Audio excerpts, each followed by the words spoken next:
સહજાત્મ સ્વરૂપ પરમ ગુરુ. થોડી વ્યવહારિક સૂચના છે. મને વડવા ખંભાતથી પણ ફોન આવ્યો, બીજી સંસ્થામાંથી એક ફોન આવ્યો. આ કોરોના વાયરસનો જે છે ગુજરાતમાં, ખંભાતમાં, આણંદમાં પણ આવી ગયા છે, મુંબઈમાં પણ આવી ગયા છે.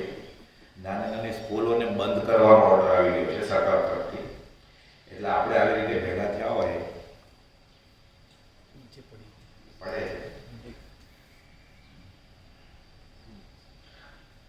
આવી રીતે સંસ્થામાં ઘણા ભેગા થયા હોય આપણે, ત્યારે કોઈને ખાંસી શરદી સામાન્ય હોય તો વાંધો નથી, પણ તાવ આવતો હોય એટલે ક્યાંથી એ ચેપ લાગ્યો હોય ખબર ન પડે, પણ એકને થાય એટલે બધાને થાય છે.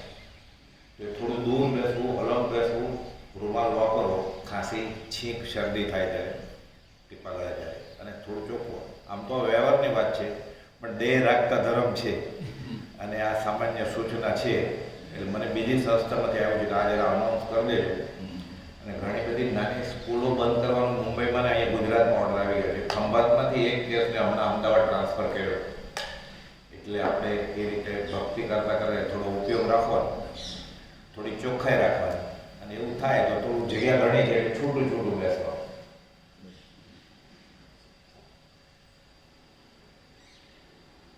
સહજાત્મ સ્વરૂપ પરમ ગુરુ. મહાવીર મંગલ ચરણ રાજ પ્રભુએ દી રાજચંદ્ર પ્રત્યક્ષની પ્રતિતિ મુનિએ કી તે મુનિવર સમગીતિના ચરણ ઉપાસક ભાવ પરોક્ષથી પ્રત્યક્ષનો લાભ થવાનો. મહાવીર મંગલચરણ રાજપ્રભુએ દીઠ કૃપાળુદેવે કહ્યું છે કે છેલ્લો શિષ્ય હતો વીર પ્રભુનો સુખદ સ્મૃતિ છે તેની. દેવાનંદન હો રાજચંદ્ર પ્રભુ પ્યારા. અમે ભગવાન મહાવીરના શિષ્ય હતા. ભગવાન મહાવીર પાસેથી પામ્યા વિતરાગનો મૂળ માર્ગ, જે સનાતન શાશ્વત માર્ગ છે, છૂટવાનો રસ્તો. અનંતકાલથી એક જ છે રસ્તો છૂટવાનો. એ પ્રત્યક્ષ પુરુષ રાજચંદ્ર ભગવાનને પ્રભુશ્રીજી મળ્યા, અને બધું મળ્યું. પ્રભુશ્રીજી સર્વસંગ પરિત્યાગી. એટલે બ્રહ્મચર્ય લખ્યું છે કે મહાવીર મંગલચરણ રાજપ્રભુએ દીઠ રાજચંદ્ર પ્રત્યક્ષની પ્રતિતિ મુનિએ કીધી. દીક્ષા લીધા પછી 14 વર્ષ મોટી ઉંમરના, અને દીક્ષા પછી 6 વર્ષે ગોપાલોને મળે છે, ત્યારે પહેલી જ મિટિંગમાં દંડવત નમસ્કાર કરીને સરવાર પણ થઈ જાય છે. એટલે પ્રત્યક્ષ પ્રતિતિ થઈ. કેવી રીતે થાય? રાતોરાત થતું નથી, અનાયાસે થતું નથી. ઘણા બધા પૂર્વજન્મના સંસ્કાર ભેગા થાય, છૂટવાની ઈચ્છા થાય, પછી એવો યોગ મળી જાય, સત્પુરુષનો યોગ, અને જીવની પાત્રતા મળે, ત્યારે તાળામાં ચાવી બેસે. એટલે પરમાર્થે કરેલી કોઈ પણ ક્રિયા ફળ વગરની નથી. એટલે અત્યારે જે આપણે કર્યું હશે એ 2 ઘડીની અંદર કે આવતા ભવે ઉગશે ઉગશે ને ઉગશે. આ ભવે તો ગોપાલોને મળ્યા જ નથી, ખાલી સાંભળેલો ને બેસે. પછી બ્રહ્મચારી આગળ લખે છે, તે મુનિવર સમકીતિના ચરણ ઉપાસક ભાવ. હું એ મુનિના ચરણ, બ્રહ્મચારીજી આ ભવે સદેહે ગોપાલોને મળ્યા નથી, પ્રભુજીને મળ્યા. એના અંતે નોકર થઈને રહ્યા, દાસ થઈને રહ્યા, સેવક થઈને રહ્યા. તે મુનિવર સમકીતિના ચરણ ઉપાસક ભાવ. આણંદ જિલ્લાનું કલેક્ટરનું પદ છોડીને આપણે આવશે બધું. પ્રભુશ્રીજી એ વિલ્સન કોલેજના BA, અને આ 2 ચપડે બોલતા એક વાક્ય બોલી ન શકે આખું. એવું સહજાત્મ સ્વરૂપ પરમ ગુરુ લખવું હોય તો સહજાત્મ સ્વરૂપ લખી પછી લીટી કરે, પછી મીંડા કરે, ટપકા કરે, સાથીઓ કરે, ઓમ કરે, પછી પરમ ગુરુ લખીને પાછું બરોબર લખે. પણ એ સહજાત્મ સ્વરૂપ થઈ ગયા. એ બ્રહ્મચર્ય ઓળખી ગયા. મુમુક્ષુના નેત્રો સત્પુરુષને ઓળખી લે છે. એ તો અગાસમાં રહેવા આવે પહેલા જ ઓળખી ગયા હતા. એ હમણાં આવશે બધું. તે મુનિવર સમકીતિના ચરણ ઉપાસક ભાવ પરોક્ષથી પ્રત્યક્ષનો લાભ થવાનો દાવ. ભગવાન મહાવીરને અને આ ભવે શ્રીમદ રાજચંદ્રને હું મળ્યો નથી, બ્રહ્મચારી કહે છે, પરોક્ષ છે. પરોક્ષથી પ્રત્યક્ષનો લાભ થવાનો દાવ ખેલું છું, અને દાવ ખેલું છું, અને દાવ જીતી ગયા. કેવી રીતે જીતી ગયા એ આપણે 3 દિવસના શિબિરમાં સમજવાની કોશિશ કરશું. એટલે આપણે પણ જો સમજી જાય બ્રહ્મચર્યની આ ભય ગોપાલો નથી મળ્યા, આપણે નથી મળ્યા. એને પરોક્ષથી પ્રત્યક્ષનો દાવ ખેલ્યો અને દાવ કેવી રીતે જીત્યા એ આપણે એના ગુણગાન ગાતા, અધ્યાત્મ સમજતા અને પરમાત્મા માર્ગ શું હોય, અનંત કાળથી એક જ માર્ગ છે છૂટવાનો. એ કેવો હોય? તન સે, મન સે, ધન સે, સબસે હવે લાગી જાય. એ જ્ઞાની પુરુષ, તેને બીજા જ્ઞાનીની જરૂર નથી.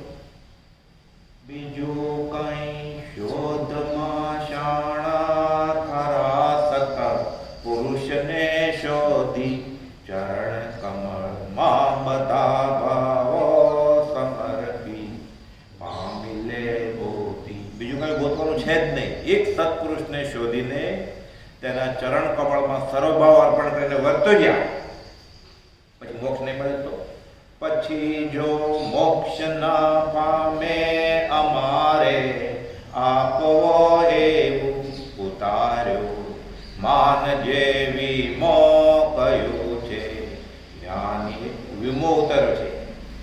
એક્સિડન્ટ થાય, તકલીફ થાય, પછી જો મોક્ષ ન મળે તો અમે આપશું ગોપાલ. પંચમ કાળ છે ને, કાળ કાળનું પકડવા આવશે તો અમે એનો ઉપાય કરશું કે પુરુષાર્થ કરો. જો ઈચ્છો પરમાર્થ તો કરો સત્ય પુરુષાર્થ. બ્રહ્મચર્ય કર્યો પુરુષાર્થ અને એનું ફળ શું મળ્યું એ આપણે એના જ વચનને, એની દશાને તારીખવાર સ્થળની વાતથી સમજવાની કોશિશ કરીએ. હવે આ બ્રહ્મચારીજીનું પૂર્વાશ્રમનું નામ શ્રી ગોવર્ધનદાસ કાલિદાસ પટેલ હતું. ચરોતરનું નાનું ગામ બાંધણી. વધારે મેજોરિટી મુસ્લિમ. જૈનનો સાધુ ભાગ્ય વર્ષે એકાદ વાર આવતો હોય તો, દેરાસર અપાસર કાંઈ નહીં. કે જ્યાં યતિનો ય કોઈને ખબર નથી એ ગામમાં એનો જન્મ છે. આવું જ હોય. કોઈ મિયાણાનું ગામ ને ગોપાલો જન્મેલા અને પીવાનું પાણી ન મળે ત્યાં પ્રભુજી જન્મેલા. આ તો બધા દેહના ખેલ છે, કર્મના ખેલ છે. એની સાથે ક્યાં જન્મ્યો, ક્યાં કયો, શું ભણ્યો, આ બધું બાહ્યનું છે. એ આત્મા ભણી ગયો કે નહીં, આત્મા શીખી ગયો કે નહીં, બસ કામ પતી. અત્યારે હજી વવાણીએ જાય ને, નવા ચપ્પલ પહેરીને બહાર કાઢીને આરતી કરવા જાય ને, બહાર હોય તો ચપ્પલ હોય જ નહીં. અત્યારે પણ એવી સ્થિતિ છે. તો ત્યારે કેવું હોય? ત્યાં ભગવાન જન્મે. એટલે બધા શરીરના પૂર્વકર્મના ખેલ છે એ જોવાનું નથી. એના વચનને આધારે એની દશા જોઈએ તો આપણો પાપ થાય. સંસ્કૃત ભણ્યા હતા કે નહીં, અંગ્રેજી ભણ્યા હતા કે નહીં, અપોઇન્ટમેન્ટ લેવી પડતી હતી કે નહીં, દીક્ષા લીધી હતી કે નહીં બહારથી, જ્યારે આપણે દીક્ષા કરી દીક્ષા તો લઈ જ લીધી. હમણાં આવશે બધું. બ્રહ્મચર્યની દીક્ષા લઈ લે, મંત્રની દીક્ષા લઈ લે, આજ્ઞા. પછી બાપુ વધ્યું શું? પરિગ્રહ છોડવાનો. પરિગ્રહ શરીરે છોડી દીધું એટલે બધા પરિગ્રહ છૂટી ગયા. પછી પૂજ્ય શ્રી બ્રહ્મચારીનો જન્મ આણંદ જિલ્લાના ચારુતરના બાંધણી નામના ગામમાં કુળ ધર્મે વૈષ્ણવ પાટીદાર કુટુંબમાં વિક્રમ સંવત 1945માં જન્માષ્ટમી દિવસે થયો હતો. આપણે આ બધી વાત સાંભળીને ઘણી પુરુષાર્થ છે પ્રભુશ્રીજી સિવાય બાકી બધા ગોપાલદેવને ઓળખનારા ગોપાલદેવ બાહ્યથી ગૃહવાસમાં. એટલે આપણે કાંઈ વાંધો નથી. દાખલો લેવા જેવો છે આપણો આદર્શ. નહીં તો એમ થાય ભગવાનમાં આવે અનંત તીર્થંકર ઋષભમાં ભગવાન જંગલમાં વહી ગયા હતા રાત દરબાર છોડીને. આપણી જેમ જ ગોપાલદેવ ગૃહવાસમાં હતા બહારથી. અંતરંગની તો વાત જ અલગ છે. સૌભાગભાઈ, જેઠાભાઈ, અંબાલાલભાઈ પ્રભુજી દીક્ષા લીધી હતી એ છોડી.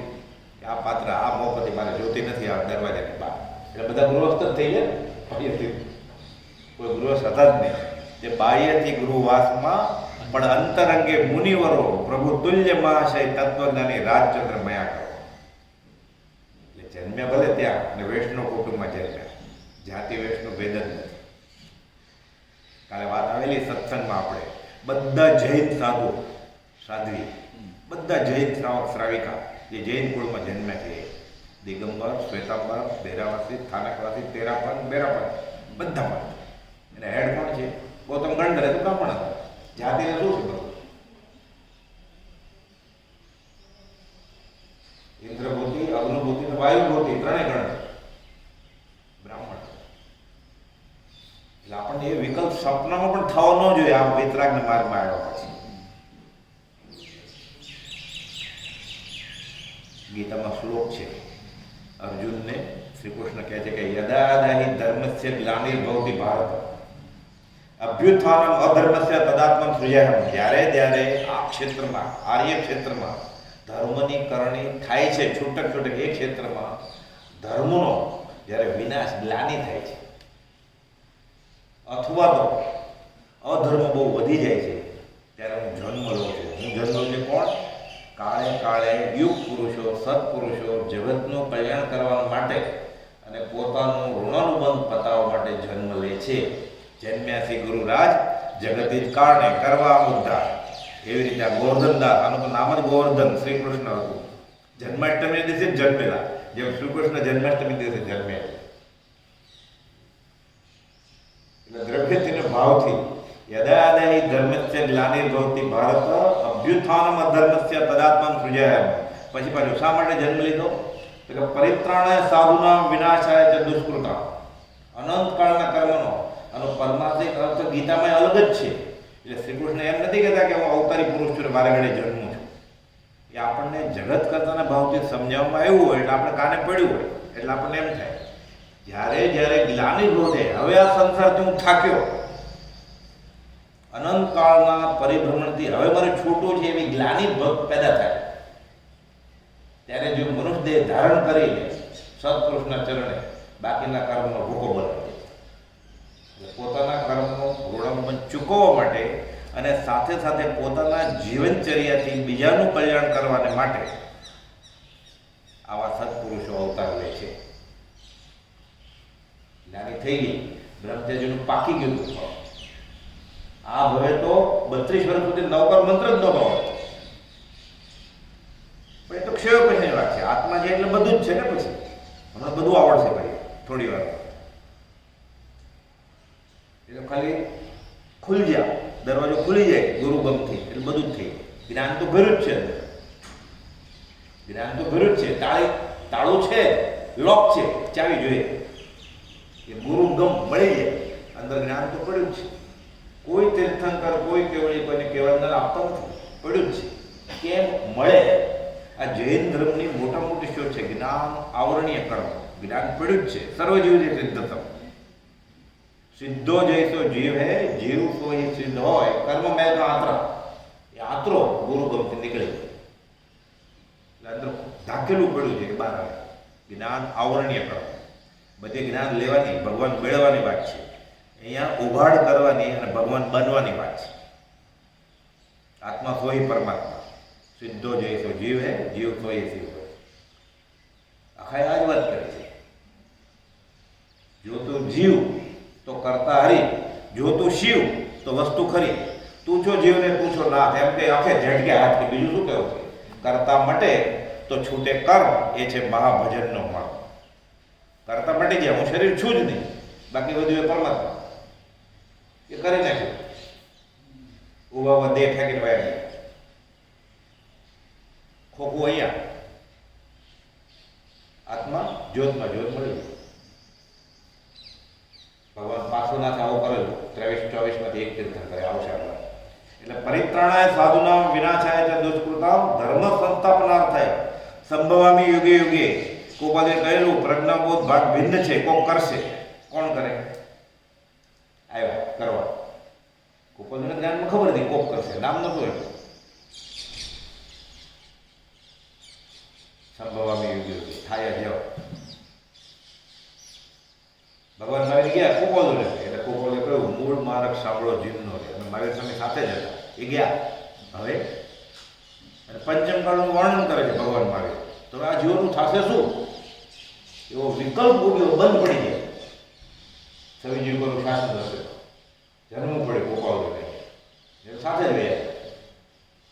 જન્મથી જ જેને અજ્ઞાન યોગ નથી એને શા માટે જન્મવું પડે? ભગવાન મહાવીરની સાથે હોય. આપણને આ ગળ્યું છે આટલું 50-50 શ્રદ્ધા છે, તોય આપણને આટલું બધું છે કે આપણે આગળ શું નથી, બધું જ છે.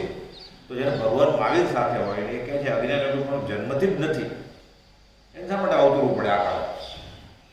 તો વિકલ્પ આવ્યો. આ જીવનું શું? દયા કરવા માટે, નિષ્કારણ કરવા, કોઈ જોતું નથી, એ કર્મ જ છે. એટલે પછી કીધું તીર્થંકર થવું નથી, તીર્થંકરે કર્યું એ બધું કરવું જ છે. આ આ એમને નથી બોલવાનું. લખ્યું છે વિના દીવાના પણ કલમ ચલાવી છે. એક એક શબ્દને એક એક અક્ષરમાં અનંત આગમ સમાય. આખા વચનામૃતના 1000 પત્રમાં એક અક્ષર એ ભૂલથી લખ્યો નથી. એ રસ્વની જગ્યાએ દીર્ઘની જગ્યાએ રસ હોય ને આપણે સુધારે નહીં. એનો કાંઈક મર્મ હોય આપણને ખબર.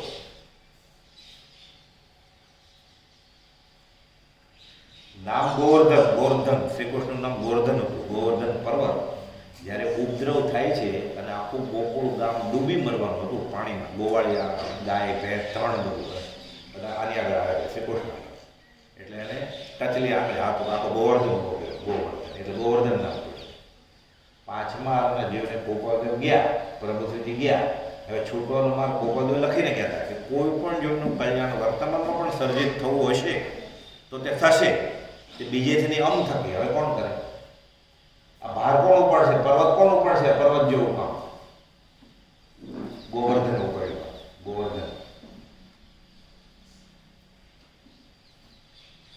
નામ ગોવર્ધન રાખવામાં આવ્યું. માતાનું નામ જીતાબા, પિતાનું નામ કાળીદાસ, દ્વારકાદાસ, સંસ્કારી ધર્મપ્રિય કુટુંબ પણ વૈષ્ણવ. એટલે એના પિતાના એ સંસ્કાર હતા. 3 વાર ગોકુળ મથુરાની યાત્રા કરેલી. એક વાર તો ચાલીને ગયેલા અને પછી આપણે કેમ બ્રહ્મચર્ય લઈએ એમ વર્ણાશ્રમ ધર્મનો વાનપ્રસ્થાશ્રમ એમ આ વૈષ્ણવ કુળ આ બેઠકજીનો ધર્મ કહેવાય. પુષ્ટિ માર્ગીય વલ્લભકુળ. એમાં પછી એ લોકો મરજાદ લે એટલે ઘરે જાય જ નહીં. ઘરે સ્ત્રી છોકરા છોકરી બધું હોય દૂર રહી, સંબંધ કોઈ નહીં. આપણામાં જેમ સર્વસંગ પરિત્યાગ કરીને બ્રહ્મચર્ય વ્રત ધારણ કરે એમ ત્રીજી યાત્રા કરીને બ્રહ્મચર્યના પિતાએ મરજાદ ધારણ કરે. ઘરે નહીં જવા, કોઈ સંબંધ નહીં, પતિ પત્ની વ્યવહારિક એ સંબંધ નહીં. વિષય વાસના તો દૂર, ઘરના કામમાં માથું ન મારે પછી. એટલે એક પ્રકારનો અપરિગ્રહ થઈ ગયો ને, સર્વસંગ પરિત્યાગ જેવું જ થઈ ગયું. આખા અલગ અલગ કાળ પ્રમાણે, સમાજ વ્યવસ્થા પ્રમાણે અલગ અલગ બધું ગોઠવેલું છે. છેલ્લે છૂટવા માટે જ ગોઠવેલું છે. આમ કરે તો જટના માટે સફેદ કપડું રાખે તો મોપતિ કહેવાય, પણ ગુલાબી હોય તો વાંધો નથી. પણ હવે યુનિફોર્મ જો સફેદ રાખે તો એ આગ્રહ નથી કે નથી રાખવું હોય પાછું.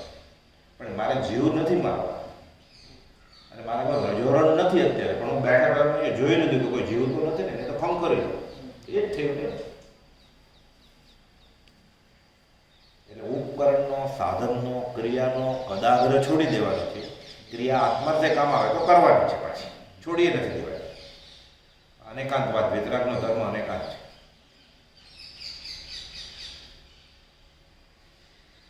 એટલે સ્વભાવે શાંત, સરળ, આજ્ઞાકીત, આનંદી હતા. લડવા ઝઘડવાથી દૂર હતા. ફરજનું પણ ઘણું હતું. 4 ગાવ ચાલીને ભણવા જતા. એટલે બાંધણી ગામથી પેટલા ચાલીને આવે. આ તો હજી હમણાં સુધી હતું. આ તો છેલ્લા 10-15 વર્ષમાં આ બધું થઈ ગયું છે. બાકી 1-1, 1.5, 2-2 કિલોમીટર તો આપણે આ કાળમાં ચાલ્યા છીએ. તો આપણા કરતાં 100 વર્ષ પહેલાં, 75 વર્ષ પહેલાં ચાલ્યા જ હોય. આ બધું લક્ઝરી શાતાવેદની અને શાતાશૈલ્ય પણ તો હમણાંનું છે.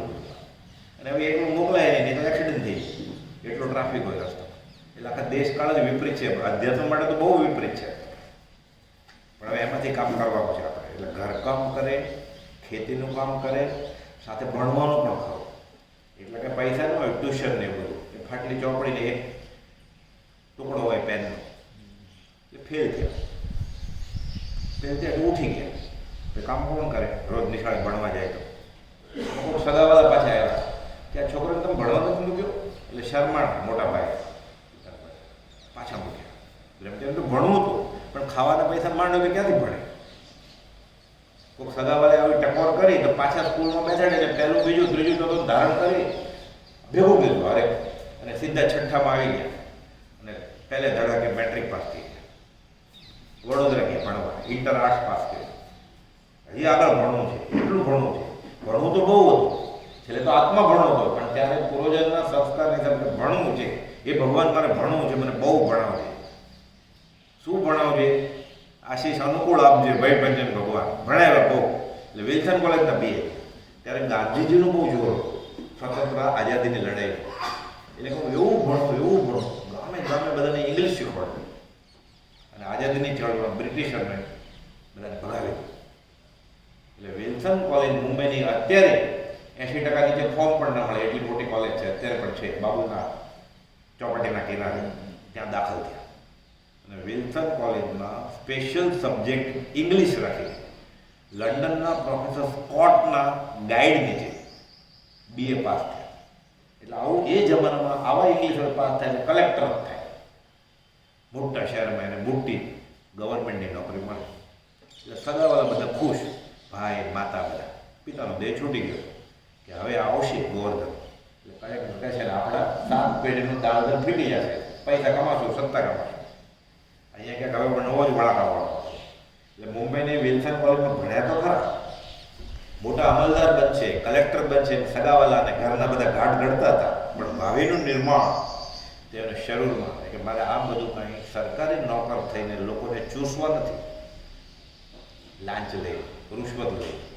એટલે સામાન્ય શિક્ષક થઈ આણંદમાં કે મને આજીવિકા જેટલો પગાર મળશે એટલું અધ્યાત્મનું સેવન કરીશ. આ બધું ભણતા ભણતા એને મહાભારત, પુરાણ, કર્મના સિદ્ધાંત બધું ઘણું બધું વાંચી નાખેલું. એટલે સુધી કે એ જમાનામાં એના ઇંગ્લિશ ટાઈમ્સ ઓફ ઇન્ડિયામાં લેખ આવતા ગયા. વિલ્સન કોલેજ સ્ટુડન્ટ તરીકે લખતા એ સ્વીકાર.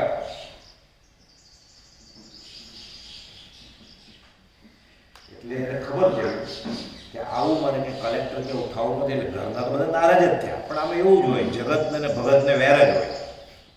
જગત ભગતને વેર અનાદિ, સૌના મેણા સહીએ, લોક બોલે તેને બોલવા દઈએ, અમે રાજ ભક્તિમાં રહીએ. એને ત્યારે તો હજી રાજને ઓળખે નથી બહારથી, પણ આપણે આવું કલેક્ટર થવું નથી.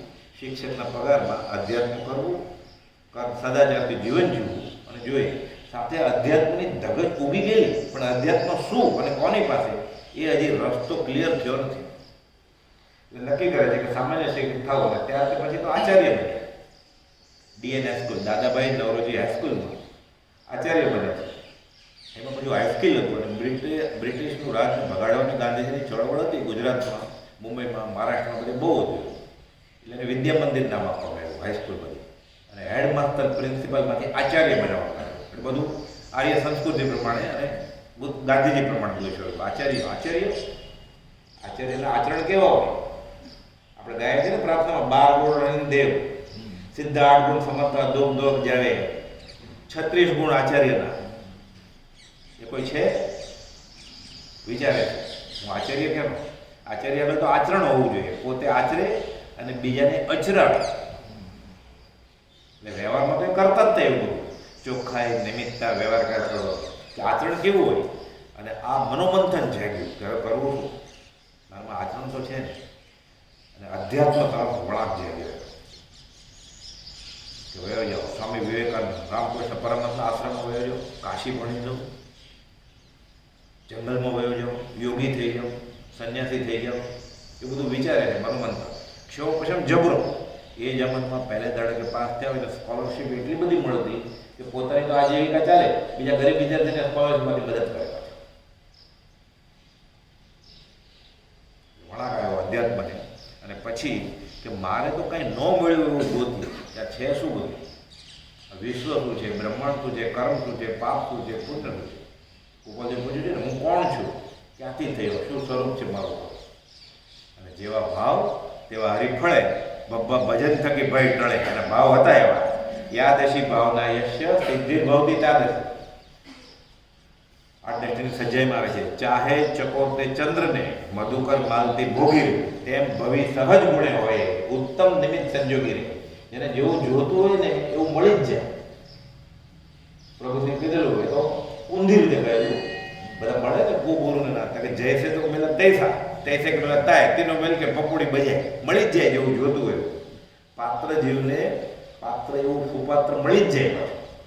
અને આ ભાવનાથી છૂટવા વેકેશન આવે છે સ્કૂલનું. બાંધણીના ભગવાન બાબર અને મોતી ભગતનો મિત્ર અને એનો બાંધણીમાંથી સીમડા જે ગામ છે અહીંયા ચરોતરમાં તે પંપમાં એટલે પંપ લગાડે કુએ, એમાંથી પાણી હોય ખેતર લેવાનું. અને એ ભગવાન બાબર પ્રભુજીની ઠેલણ કાઢીને ધક્કો મારે, સેવા કરે બધા. તો બ્રહ્મચર્ય એના પરિચય, બ્રહ્મચર્ય બાંધણીના અને ભગવાન બાબર એ બાંધણીના. તો હું અગાર જાઉં છું ત્યાં એક બાપા કહેવાનું પ્રભુ સંતાન બોલિયા સંત છે કે આવું જ કરે. આ તો જમત જ કોક મને મળે એ પ્રભુજી કંઈ જાણ્યું નથી કે આવું જાય છે. નજીકના જ ભવિષ્યમાં હવે શું થાય છે. પ્રથમ મિલનની વાત કરીએ આપણે હમણાં કહ્યું એમ કે આણંદ ગામના વિનય મંદિરમાં આચાર્ય કોઈ મહાપુરુષને મળીને આચાર્ય નામ સાર્થક કરવાની ધગશમાં સંવંત 1977ની દિવાળીની રજામાં બાંધણી આવ્યા ત્યારે આ ભગવાનભાઈ બાબરને મળે છે અને પ્રભુજીના સત્સંગમાં એ સીમડાવાળા ભગવાન બાબર તો અવારનવાર જાતા અને સીમડા મોતી ભગત તો અંતેવાસી જેવા પ્રભુજી. એટલે એના આગળથી બધી વાત સાંભળે કે આ ઓલિયા પુરુષ આપણે જવા જેવું છે, આમાં આગળ ક્યાંક છે, શું છે એ ખબર નથી પણ છે ખરો. આપણે ઘણી વાર આપણે અહીંયા જાય સીમડાના મોતી ભગતનો પણ સમાગમ ખરો કે જેઓ પ્રભુજીના સત્સંગમાં અવારનવાર જતા વાતચીતના પ્રસંગમાં પ્રભુજી અગાસ મુકામે સ્થિત છે જાણે અને ભગવાનભાઈ બાબર સાથે કે જે પ્રભુજીની ઠેલણગાડી ચલાવતા અને વૈયાવત પણ કરતા એની સાથે બ્રહ્મચારીજી દશેરાના દિવસે વહેલી સવારે 2 જણા નીકળ્યા ક્યાંથી બાંધણીથી. ત્યારે સ્કૂલ એટલે બસ રિક્ષા ને એવું રિક્ષા તો હમણાં છે, ગાડામાં જાય બહુ ઓલું હતું. એટલે આવી વાત આવે ને એટલે મેં મગજમાં ગાડામાં ગયા છે ને તો ગાડું જે લગાવ્યું ને એને જ બેસવાનું હોય વરરાજાને, બાકી ગાડું ન હોય, ચાલીને જ જવાનું. આ બધી શાકાશીલે તો હમણાં જ છે. એટલે બાંધણીથી અગાસ ચાલીને વહેલા નીકળે એટલે ત્યાં ટાઈમ તર ઘંટ પડે એટલે પહોંચી જવા એવી રીતે જ ગોઠ્યું હોય ફાટ. એટલે બ્રહ્મચારીજી ગોવર્ધનદાસજી અને આ ભગવાન બાબર ચાલીને બાંધણીથી અગાસ પહોંચી ગયા. પહોંચે છે ને મેઇન દરવાજો, આજે 12 દરવાજો એ નહીં, અંદર પહોંચે ક્ષમા એ મોક્ષ ત્યાં જાય છે. પંચ ધાતુની ઉપર મૂર્તિ છે ભૂગોળ. એટલે ઘણું તો પછી પણ બ્રહ્મચારી પછી ઘણા વર્ષ પછી આ લખે છે પોતાનો અનુભવ પેન ઉપર ચડાવે છે.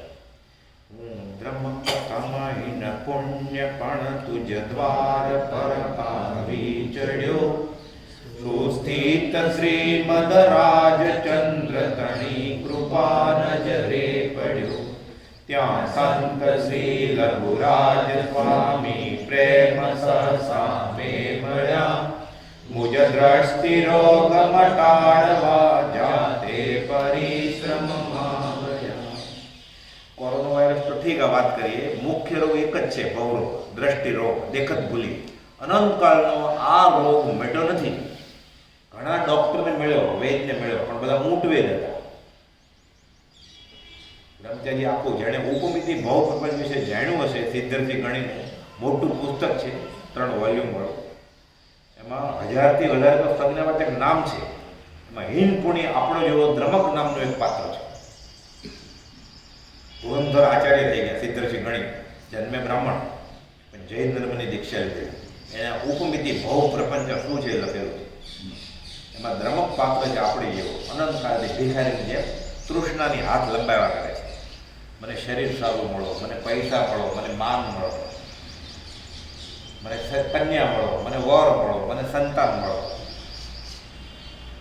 મને ભૌતિક મળો. એટલે મળે છે, જે જોઈએ એ મળે છે.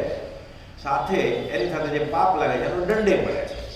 એમ કરતા કરતા કેટલો વખત ગયો, વીત્યો કાળ અનંત, કર્મ શુભાશુભ.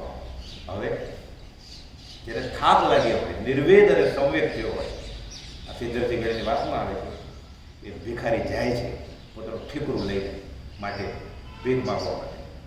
સુતીત રાજા બેઠા છે ઉપર રાજ દરબાર.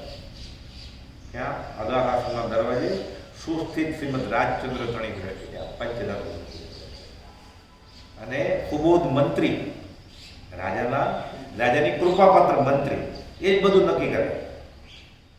એ અંદર રાયના ઝાડ નીચે બેઠા છે સુબોધ, બોધ પામી ગયા છે. એની નજરે પડે છે બ્રહ્મચારી, હું દ્રમક સામ ભિન્ન પણ તું દ્વાર પર આવી ચડ્યો. પૂર્વ પુણ્યના ઉદયથી મળ્યો સદગુરુ યોગ ત્યાં આવી ચડ્યો. સુસ્થિત શ્રીમદ રાજ, આખી ઉપમિતિ ભ્રમણની વાર્તા 3 વોલ્યુમની 4 લાઈનમાં બ્રહ્મચારી પોતે દ્રમક છે. સુસ્થિત રાજા એ શ્રીમદ રાજચંદ્ર છે અને સુબોધ મંત્રી એ પ્રભુશ્રીજી છે. કે સુસ્થિત શ્રીમદ રાજચંદ્રની કૃપા નજરે હું પડ્યો. ત્યાં સંત શ્રી લઘુરાજ સ્વામી પ્રેમ સાથે મળ્યા. આવો વાત્સલ્ય ભાવ, માને જેમ દીકરા ઉપર પ્રેમ હોય. મુજે દ્રષ્ટિ રોગ મટાડવા, માને રોગ થયો છે, આપણે મેં કીધું દૂર બેસવા કે જાતે પરિશ્રમ રક્તપિત્યાની સેવા કરો, ગુરુને વધારે કરો. તમારી 6 અને અમારી 10. મુજે દ્રષ્ટિ રોગ મટાડવા જાતે પરિશ્રમમાં ક્ષીર ધર્મ જોખમ ધારીને સદગુરુ કૃપાવત થો. હું જોખમ લઉં, હું આખી રાત પેશાબ સંડાસમાં સૂઈ રહીશ, પણ છોકરાને ઊંઘ ન બગડવું જોઈએ. માં ઉઠે નહીં. વાત્સલ્ય મૂર્તિ હતા પ્રભુ સજી. માએ અને બાપે તમે એવો માતા પિતા તો અમે કે મુજે દ્રષ્ટિરોગ મટાડવા જાતે પરિશ્રમમાં પડ્યા ભળે છે. અને ધીરે ધીરે ધીરે પાથીએ તેલ નાખીને પથ્ય પડાવીને એનું જે ઠીકરાનું ભિખારીનું એઠું વાસણ, એમાં કદમ સડેલું અનાજ હતું, એ બધું કાઢી અને પ્રસાદ આપે છે વચનામૃત. અને રોગ મટે છે. અને કેવી રીતે મટે છે એના જીવનમાં આવશે કે મુજબ દ્રષ્ટિરોગ મટાડવા જાતે પરિશ્રમમાં પડ્યા. હવે આ પ્રતીતિ બ્રહ્મચર્યજીને પહેલી મિટિંગમાં થાય છે. એ કેવી રીતે થાય? એટલે જાય છે અગાસ આશ્રમના પ્રવેશદ્વાર પર વિરાજમાન પંચધાતુની શ્રીમદ રાજચંદ્રની પ્રતિમા હેઠળ પસાર થતા જાણે પરમ કુવલની કૃપા નજરે તેઓ પડ્યા અને અંદર દાખલ થતા બોધિસત્વ સમા રાયણ વૃક્ષ તને બેઠે પ્રભુજી અનંત કાળનો ભવરોગ મટાડવાના નિષ્ણાંત ધન્વંતરી ડોક્ટર રૂપે સામે બેઠા તૈયાર જ હતા. પ્રભુજી શ્રીની જેમ બેઠા વાટ જોવે. દ્વાર ખડા ભગવાન વાટ જોવે છે. ભગવાન પાત્ર એને વધારે ગરજ છે. નિષ્કારણ કર્ણશીલ કહેવાનું હૃદય રડે છે. આપણું ભલું કરવા માટે જ્ઞાનીનું હૃદય રડે છે. ઉપમિતિ ભર ઉપરની વાત જે છે આ, અને એ ઘટાદાર વટ વૃક્ષ પછી તો બ્રહ્મચર્ય જાય છે કે મૂળ માર્ગ સાંભળો જીનનો રે પદ્ય ગવાય. વાત આવે છે કે ટાળી સ્વચ્છંદ અને પ્રતિબંધ. પ્રતિબંધ એટલે શું? બ્રહ્મચર્ય ઉભા છે પોતડી કરીને, અડધું ખમીસ પોતડી. આ તો જોવે છે ને દર્શન કરે કે આ શું છે. પ્રતિબંધ એટલે કે અરે સ્વચ્છંદ એટલે શું? તો પોતાનું દોઢ ડપાણ. તો પ્રતિબંધ એટલે તો નથી આવડતું. બે જે હું શીખવાડીશ, બધું શીખવાડશું. બરાબર પતી ગયું. મંત્રાઈ ગયા. ના આવડતું તો વાંધો નહીં. જે નથી આવડે છે ભલે રહ્યું, નથી આવડતું હું શીખવાડી દઈશ. પ્રભુજી સ્વચ્છંદ કે દોઢ ડપાણ બરોબર છે જવાબ તારો. પ્રતિબંધ શું છે? બેસી જાવ તો શીખવાડે. બધું શીખવાડી દીધું, બધું શીખી ગયા. પોતાના ડાપણે અણસમજણે આચરણ કરવું કે સ્વચ્છંદ છે એમ અર્થ કરીને પોતાને પ્રતિબંધનો અર્થ નથી આવડતો એમ જણાય. પૂજ્ય પ્રભુ જે નથી આવડતું એ બધું શીખવાય અને જાણે બીજ રોપી દીધું. પ્રતિબંધ ટાળો. એવો પ્રતિબંધ ટાળ્યો જેમ શાલીભદ્ર 32 કન્યા છોડીને જાય છે જાણે મારું આમાંથી કઈ હતું જ નહીં. કુપોદેવે વચનામૃતમાં લખ્યું છે એક જગ્યાએ એક વાક્ય, એ બ્રહ્મચારીજીએ પ્રયોગ કરીને બતાવ્યો. 488 કે શાલીભદ્રનો પત્ર 477માં ધના અને શાલીભદ્ર જાય છે કે જ્યારે જાણે કોઈ દિવસે કંઈ પોતાનું કર્યું જ નથી, મારું કંઈ હતું જ નહીં, આ તો પ્રતિબંધ હતો એમ કરી અને ધીરે ધીરે બ્રહ્મચારીએ શાલીભદ્ર જેમ મારું કંઈ હતું જ નહીં, હમણાં આવશે 2.5 વર્ષનો છોકરો આપી દીધો, તમારું છે પછી શરીર એક મારું નથી એમ કરીને જીવે. એટલે બીજ રોપી દીધું અને પરમાર્થ સમાગમ વધતો ચાલ્યો.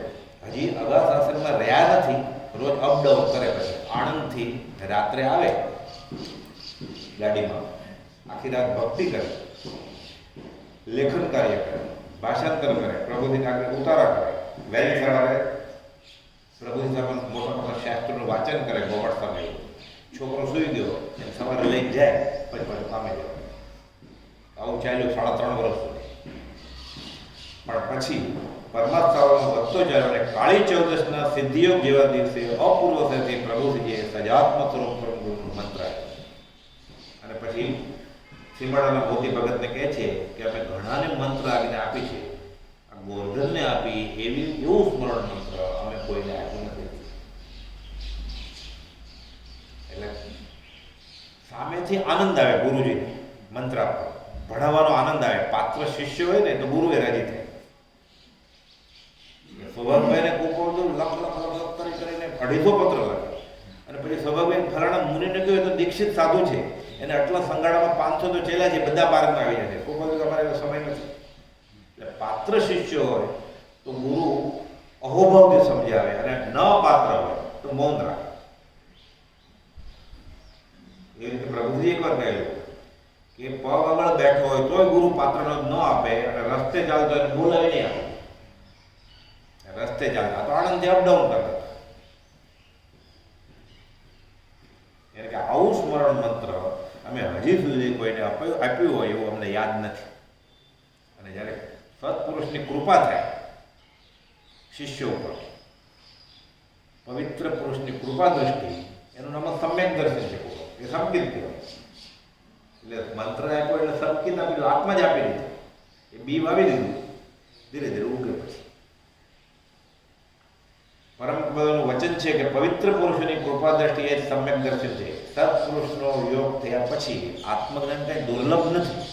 આપણે હજી કુંભદેવનો કે પ્રભુજીનો કે ભગવાન મહાવીરનો કે તીર્થંકરનો યોગ થયો નથી. આપણે માનીએ છીએ કે અમારો યોગ થયો છે, હજી એક કોઈ નમસ્કાર આપણે કર્યો નથી. દર એકમના 150 એવા 20 વર્ષથી 3000 નમસ્કાર કરીએ, જે એક્સ્ટ્રા રોજના 3, 4, 10, 15 ગણે. એ કોઈ નમસ્કાર જેને સ્વીકાર્યો નથી. શાસ્ત્રમાં બ્રહ્મચાર્ય લખ્યું છે એક જગ્યાએ પત્રમાં એક મુમુક્ષુને, કે એક જ સાચું વંદન શ્રી વર્ધમાન પતિ જીનવર પ્રતિ ટાળે નર નારીને ભયંકર ભવસાગરથી. એક જ નમસ્કાર કરીએ તો સત્પુરુષનો યોગ થાય. આપણે હજી એકોય નમસ્કાર કોપળોને કર્યો હોય, એવો કોપળ જો સ્વીકારે એવું લાગતું હોય તો અંદરથી સતનો ભણકાર થવો જોઈએ. તો કેમ ખબર પડે ભણકાર? જ્યારે જમવા જાય ત્યારે ખબર પડે, જ્યારે અપમાન થાય ત્યારે ખબર પડે, જ્યારે આપણે જે જોતું છે ન મળે ત્યારે ખબર પડે, જ્યારે અશાતા શરીરમાં ઉદય આવે ત્યારે ખબર પડે કે મારે ઈલાજ કરવા માટે કેટલી આકુળતા વ્યાકુળતા. ન કરવો ઈલાજ એમ નહીં, સંસારો લઈ લેવાની વાત નથી, સિંધુ આપઘાત કરવાની વાત નથી, પણ એને મનમાં કેવા વિકલ્પના સંકલ્પ આવે છે. અને સત્સંગના ભોગે ઈલાજ કરે છે કે દેહના ભોગે સત્સંગ કરે છે. કાલે આવેલું 609માં પત્રમાં 11મી કલમ કે સત્સંગના ભોગે શરીરનો ઈલાજ કરે છે કે શરીરના ભોગે સત્સંગ કરે છે. ખબર પડી એ કેટલા પાણીમાં છે, ખબર પડી. એટલે પવિત્ર સત્પુરુષનો યોગ થયા પછી આત્મજ્ઞાન કઈ દુર્લભ નથી એમ લખ્યું છે 522માં પત્ર. અને જૈનેતરમાં પણ આવું બધું લખ્યું છે. એકવાર પારસમણી મળી ગયો એટલે લોખંડને સોનું કરે પારસમણી. આ પારસમણી એવો છે પોતાને જેવો જ બધા. આ પારસમણી આપણે કહીએ ને ભગવાનને તો અપમાન થાય ભગવાન. અને ઉપમા આપવાની તમારે રાખવી તો અપાય નહીં, પણ વ્યવહારે બોલાય કે આ તો પારસમણી છે, મારી જેવા લોખંડને સોનું કરી દે. લોખંડને સોનું ન કરે, એની જેવો જ બનાવી દે. પારસમણી ન બનાવે, લોખંડને સોનું જ બનાવે, આ તો એની જેવો જ બનાવે. એટલે પ્રભુજી કુમાર લખે છે કે આ ઉપમા તમને આપી ખોટી છે, તમને પારસમણી ન કહેવાય. પારસમણી તો લોભી છે, અને જે પારસમણી ન બનાવે લોખંડ, સોનું જ બનાવે. તમે તમારી જેવો બનાવી દે. વંદે તદગુણ લબ્ધે, એની આગળથી બધું આપી દે. લખે છે કે આ સત્પુરુષના યોગ ત્યારથી આત્મજ્ઞાન કંઈ દુર્લભ નથી. પ્રભુજી એટલે મહાવીરને ભજે એને બીજા મહાવીર બનાવી દે. બીજા મહાવીર બની ગયા એટલે એને કહ્યું બીજો મહાવીર. અનુભવવાણી છે. એટલે કબીરે લખ્યું છે તું જે બધું બોલ કરે છે ને અધ્યાત્મ, એ કાગળમાં લખેલું છે. તું કહતા તો કાગજ કી લેખી, મેં કહતા તો આખન કી દેખી. મેં અનુભવ્યું છે એટલે હું કહું છું બીજું મહાવીર. આપણે છાત્રમાં છે ને કે દીક્ષા કોને કહેવાય, ગુણઠાણું કોને કહેવાય, કેવળદાન કોને કહેવાય, તીર્થંકર કોને કહેવાય. તું કહતા કાગજ કી લેખી, તો ગોપાલ બધી કબીર લખી ગયા. મેં કહેતા આખન કી દેખી, હું તો અનુભવની વાત કરું. એટલે કે હું બીજો મહાવીર. જે મહાવીર આગળ હોય મારી આગળ છે. રાજ દરબાર ક્યાં હતો તમારે આગળ? અધ્યાત્મની વાત છે, વ્યવહારની વાત જ નથી. એટલે સત્પુરુષનો યોગ થયા પછી આત્મજ્ઞાન કંઈ દુર્લભ નથી. પ્રભુશ્રીજીએ તેઓને તત્વજ્ઞાનના મંત્રો ઉપરાંત કેટલાક વચનો લખી આપેલા. બધાને જ્યારે પ્રભુજી મંત્ર આપતો ત્યારે ક્યાંક લખી આપે. જેમ પ્રભુશ્રીજીને કુપાવદેવે ઝવેરીભાઈ જેમ લખી આપેલું, સમાધિ સ્વપ્ન સમાધિ શતક વાંચવાનું કહેતા હતા. પછી 17મો શ્લોક સુધી વાંચવું સમજાય, પછી જાતા હતા તો પાછા બોલ્યા કે અહીંયા આવો. એમાં પાછું બહુ ભેદ છે. 17મો શ્લોક એ છે પાછો સમાધિ શતકનો કે એવમ ત્યક્તા બહિર્વાચા ત્યજેત અંતરશેષત એશ યોગ સમાસેન પ્રદીપ પરમાત્મની. બાહ્યની વાચા બકવાસ છોડીને અંદર સ્થિર થઈ જાય. એવમ ત્યક્તા બહિર્વાચા ત્યજેત અંતરશેષત એશ યોગ સમાસેન. આ બધું ભેગું કરે આ યોગ થાય તો પ્રદીપ પરમાં ભગવાન કરે. એટલે કૃપાદેવ પરીક્ષા કરવા પ્રભુજી કહે છે તમારે બોધની જરૂર છે. કૃપાદેવ તો પ્રભુજી બોલા કે આપો બોધ જલ્દી. કૃપાદેવ મૌન રહે, બોલે જ નહીં. રોજ એક કલાકનો સત્સંગ આપે એની મૌન રહે. એટલે પ્રભુજી સમજી ગયા શાનમાં કે મારે મૌન થવાની જરૂર છે. એટલે વિભાવમાંથી સ્વભાવમાં છે 3 વર્ષ દરેક મૌન જ રાખ્યું. પછી આત્મા સિવાય કોઈ વાત જ ન કરે. દેવબહેનના સાથે વચનામૃતની વાત કરે આ બધા પત્રો એ મોકલ્યા હોય, બીજી વાત નહીં. પછી જાય છે પ્રભુજી પાછા બોલે અને લખી દીધું આત્મ ભાવના ભાવતા જીવ લે કેવું એમ પ્રભુશ્રીજી બ્રહ્મચારી લખી દીધું આમ કરવા વાંચે. પછી બ્રહ્મચારી લખે છે કે આમાં પ્રભુશ્રીજીએ તત્વજ્ઞાનમાં મંત્ર ઉપરાંત કેટલાક વચનો લખી આપેલા તે જ પુસ્તકમાં બ્રહ્મચારીએ સ્વયં ઉલ્લાસિત ભાવે નોંધે છે કે મને મંત્ર દીક્ષા આ પૂર્વ ઘટના બની છે. શું બન્યું છે ખબર નથી, અનુભવમાં આવે છે. એમ બ્રહ્મચારીજીએ એ તત્વજ્ઞાનમાં પોતાને અક્ષરે લખ્યું છે કે મને મંત્ર આપ્યો એ બહુ અપૂર્વ ઘટના બની છે. પ્રભુજી લખ્યું છે કે આની જ્યારે આવું કંઈ આપે ને આ ગુરુ કે મંત્ર આજ્ઞા કે એવું ગૌરવ નાખી દે પછી જે અંદરથી ઉપર સંસાર જોતો જ નથી. શું નાખ્યું કંઈ ઇન્જેક્શન નથી આ એ ખબર ન પડે પણ મંત્રી દીધું. હમણાં આવ્યું ને મંત્રે મંત્રીઓ સ્મરણ કરો એ મંત્રી દે.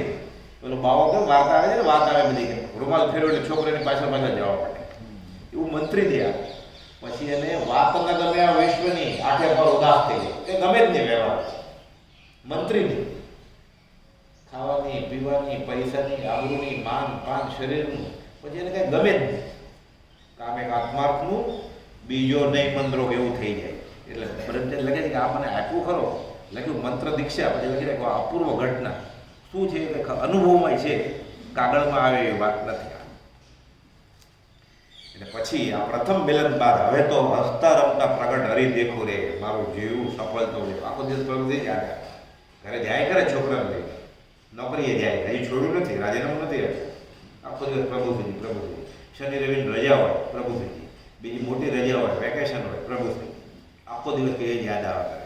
હવે મંત્રાઈ ગયા પછી જ્યારે ઓળખાણ પડે છે ત્યારે જીવને કોઈ અપુરુષ નહીં આવે છે. કૃપાદેવે પ્રભુશ્રીજી પણ પત્રમાં લખ્યું છે 212 કે જીવને જ્યારે સજીવન મૂર્તિનું ઓળખાણ પડે છે, એકવાર ખબર પડી કે આ કામની વસ્તુ છે.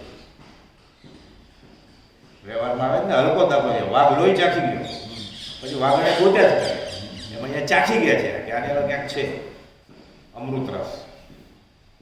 જેને પીપાસાઓ અમૃતપાનની કેમ ભાંજે વિષપાન. હવે ઝેરનો રસ પીવે, ખાખરની ખિસકોલીને આંબરડાળના રસની ખબર હોય હવે છોડે. એટલે આખો દિવસ કે જ્યારે ઓળખાણ પડે છે ત્યારે જીવને કોઈ અપુરુષ નહીં આવે છે. તે એવો કે તે મૂર્તિના વિયોગે ઘડીએ જ આયુષ્ય ભોગવવું તે પણ તેને વિટમના લાગે છે. હવે જીવવું ને મરણ બધું સરખું લાગે છે. વિષયારસ વિષમ લાગે, ચેન પડે નહીં સંસારે, જીવન મરણ પણ સરખા લાગે. આત્મ પચ્ચિન્ને ધ્યાન અલખ નિરંજન આત્મ જ્યોતિ સંતો તેનું ધ્યાન કરે. એ બધું ઝેર જેવું લાગે છે. 5 ઇન્દ્રના વિષય છે. આપણને કેટલું ઝેર જેવું લાગે છે એટલો આપણો અધ્યાત્મમાં પ્રવેશ કહેવાય. કોઈને પૂછવા જવાની જરૂર નથી. આવું રામને થયેલું યાત્રા કરીને આવ્યા ને રાત દરબારમાં જાય, રથમાં બેસે નહીં, પિતાંબર ને મુગટ ને બધું પહેરે નહીં. એટલે દશરથ થઈને કે રોગ થયો છે કે શું છે કે રાત દરબાર મારે કાંઈ નહીં. તો નાટક ચેટક તો જો તમે કઈ રસ નથી. તો કે સાદી ભોજન ખા તો કઈ ભાવતું જ નથી. રોગ પેટમાં દુખે તો ના તો શું થયું છે? કુળગુરુને બોલ્યા વિશ્વામિત્ર કે દેખાતું નથી રોગ, કરવું શું? વશિષ્ઠને બોલ્યા આત્મજ્ઞાની નક્કી ક્યાંક રોગ છે. આ બહુ રોગનું નિદાન થઈ ગયું છે હવે પોતાને કે હું મને આ રોગ અત્યાર સુધી ખબર જ નહોતી. હું માંગતો હતો, હું મારી જાતને સુખી સમજતો હતો. હવે ખબર પડી કે ખોટે રસ્તે છું. વશિષ્ઠને ખબર પડી કે લોઢું બરોબર તપે છે, મારો આવે જેવો ઘાટ ઘડી એવો ગળસ. યોગ વાસિષ્ઠ બોધ આપ્યો વચનામાં જેવડું પુસ્તક છે એ યોગ વાસિષ્ઠ રામ. કુપલ આ તો આખી વાત માટે કરી. કુપલ લખી છે એક જગ્યાએ 2 લાઈનમાં જેવો વૈરાગ રામને 18 વર્ષે હતો એવો અમને 16મે વર્ષે મોક્ષમાળા લખતા હતો. એટલે આપણે શું મળ્યું છે? બીજા રામ છે, રામથી વધારે છે વેટ. મહાવીર છે, સવાયા મહાવીર છે. જેવો વૈરાગ રામને 18મે વર્ષે હતો એવો વૈરાગ અમને 16મે વર્ષે મોક્ષમાળા લખતા હતો. અમે બપોરે જમ્યા છીએ કે નહીં, કે શું જમ્યા છીએ અમને યાદ રહેતું નથી થતું. હજી મને પ્રથમ દિવસનો ખોપરામાં યાદ છે, રળત થયા એમાં સુકો બહુ નાખ્યો, હજી ઓપ્પ આવે એવો વૈરાગ હતો. એટલે કુમાર લખે છે કે જ્યારે આવી ઓળખાણ થાય એટલે વિષયારસ વિષ સમ લાગે, ચેન પડે નહીં સંસારે, જીવન મરણ પણ સરખું લાગે, આત્મપદ ચિહ્ને ત્યારે અલખ નિરંજન આત્મ જ્યોતિ, સંતો તેનું ધ્યાન ધરે, આરે કાયામય આત્મ હીરો, ભૂલી ગયા ભવ માહી રે અલખ નિરંજન. આ પકડાઈ જાય એનું સ્વપ્ને જો દર્શન પામે રહે, એનું મન ન ચડે બીજે પામે રહે. સપનામાં ખબર પડી જાય તોય પછી એનું મન બીજે પામે. ઓળખી ગયા કે આ આવા પ્રભુજી, તો એ જેને ઓળખી ગયા છે એ તો કહે છે હું મહાવીરને મળેલો. એ કોણ હશે? પરોક્ષથી પ્રત્યક્ષનો લાભ થવાનો દાવ. જ્યારે ઓળખાણ પડે છે ત્યારે જીવને કોઈ અપૂર્વ સ્નેહ આવે છે તે એવો કે તે મૂર્તિના વિયોગે ઘડીએ આયુષ્ય ભોગવવું તે પણ તેને વિટંબના લાગે છે. અર્થાત તેના વિયોગે તે ઉદાસીન ભાવે તેમાં જ વૃત્તિ રાખીને જીવે છે. બીજા પદાર્થના સંયોગ અને મૃત્યુ એ બંને એને સમાન થઈ ગયા હોય છે. નહીં તૃષ્ણા જીવ્યાત્રણી, મરણ યોગ નહીં ક્ષો. આ ક્યાં છે? અધ્યાત્મમાં ક્યાં છે આ જીવ? મહાપાત્ર તે મારના છેલ્લી દશા છે. ગુણખાણા ગણ્યા કરીએ આપણે બાહ્યથી. કોકો તો લેવું છે ગુણખાણા સમજવા માટે છે, ભાવની અપેક્ષા ઓર છે 62. આ ગુણખાણા બીજા પદાર્થના સંયોગ અને મૃત્યુ એ બંને સમાન થઈ ગયો છે. મહાપાત્ર તે માર્ગના પરમ યોગ, જીત લોભ, લોભ એટલે રાગ, મોહ, જીત લોભ એટલે વિતરાગ, વિતરાગ થઈ ગયા છે. સદેહ વિતરાગ. ઉપાદુ તો વિતરાગ, ઉપાદુનો ઓળખોળા બધા વિતરાગ. વખાણ કોને કરવા? બ્રહ્મચારીના, પ્રભુજીના કે કુપાદુના કે મહાવીરના? બધા એક જ છે. સર્વદેવમ નમસ્કારમ કેશવમ પ્રતિ ગચ્છતિ, આકાશાતમ પતિતમ તોયમ, સાગર પતિ ગ્રંથિ. બધા નમસ્કાર સજાત્મ સ્વરૂપને જ જાય છે. એટલે એમ નો સમજ તમે ઋષિમાં ભગવાનને પૂજો કે મહાવીર સ્વામીને પૂજો, બધું સરખું જ છે. તો ઘણા એમ થાય શનિવારે મુનિ સુરતના દેરાસરમાં જાય એટલે શનિ ગ્રહ નડે, એવું છે જ નહીં. કે આ બધું મિથ્યાત્વ છે. જૈનમાં ખાસ એવું હોય, શનિવારે ક્યાં ક્યાં 20 કિલોમીટર મુનિ સુરત ભગવાનના દેરાસર જાય. ઋષભ તો છોડી બે એક જ છે, બાહ્યથી જોવાનું જ નથી. બધા સહજ આત્મ સ્વરૂપ છે. હાથીનું પગલું છે એક સત્પુરુષ છે, એમાં બધા આવી જાય. ઉપાદેવને ભજતા અનંત 24 તીર્થંકર કેવળી કોઈ સત્પુરુષ બાકી રહેતા નથી. પ્રભુજી કીધું એક કાળમાં તુંય ભગવાન છો, તુંય બાકી રહેતા નથી. મેથમેટિકની ફોર્મ્યુલા છે, જો સમજાય સીધું. ઢીલા ટપકા કરે તો વાંધો નથી, ન કરે તો વાંધો નથી. આ ગણિતની બુક છે, તાળો મળે એમ છે. એટલે બીજા પદાર્થના સંયોગ અને મૃત્યુ એ બંનેને સમાન થઈ ગયો છે. આવી દશા આવે છે ત્યારે જીવને માર્ગ બહુ નિકટ હોય છે એમ જાણે. એ નિકટભવી જીવ હોય. એટલે જાણે સંત સ્વરૂપના તેને જેને હોય છેલ્લો અવતાર, કુપાદોને જે ઓળખે એ નિકટભવી હોય. 415માં કુપાદો લીધું છે અમારો આવો અંતરંગ ભાવ તે જે જીવને મોક્ષ નિકટ ન વર્તો હોય તે કેવી રીતે ઓળખે અમને? એટલે કુપાદોને ઓળખવાળો બધા નિકટભવી હોય. કુપાદોની તો વાત કરવાની જ નથી, એ તો અહીંયા સ્થિત છે. શરીર ક્યાં છે જ જીવ્યા જીવન રાજચંદ્ર ભગવાન જો, અશરીરી ભાવે દુષ્મ આકરી કાળ મારે, રહેલ જેને દેહધારી રૂપ ભાન જો, અવિષમ ઉપજ સામે હજી ભગવાન ગોતવો છે? એ કે શરીર છે જ નહીં. અમે દેહધારી છીએ કે કેમ? તો સંભાળે ત્યારે માંડ જાણીએ છીએ, શરીર નથી તો બાકી શું વધે? એ જીવે છે, મુંબઈ જાય છે, ઈડર જાય છે, ચરોતરમાં આવે છે, શરીર નથી કે શરીર ભાવ નથી, બાકી બધું આત્મા ને. એના સિદ્ધ શુદ્ધ સહજ આત્મ સ્વરૂપ લિખિતમાં લખ્યું 779 લિખિત શુદ્ધ સહજ આત્મ સ્વરૂપ સ્વાધ્યાય સેકન્ડ લાખ પત્ર લખ્યું. હું શુદ્ધ સહજ આત્મ સ્વરૂપ એ તો સિદ્ધિ છે અહીંયા તો શું કરીએ ઉદય કર્યો સહજ આત્મ સ્વરૂપ પરમ 10 મિનિટ એક કોઈ ભજન સ્તવન